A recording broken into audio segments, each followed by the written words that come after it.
চোরের বক্তব্য শোনার সময় নেই। চোর বক্তব্য আছে, সেই বক্তব্য শুনবো? চোরের বক্তব্য শুনবে? চোর চোর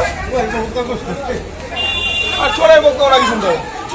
চোরের বক্তব্য শুনবো না, চলো বেরিয়ে আসো সবাই।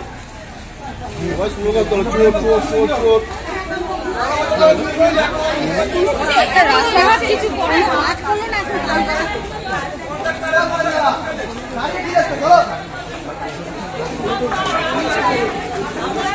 আমরা প্রচুর পরিষেবা পেয়ে গেছি, আর আমাদের পরিষেবার প্রয়োজন নেই। আমাদের সরকার এরকম কাউন্সিলরে আমাদের রাস্তাঘাট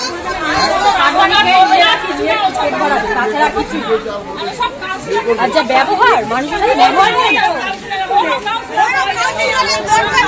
ব্যবহার লাগবে না, ওই নিজে কাউন্সিলর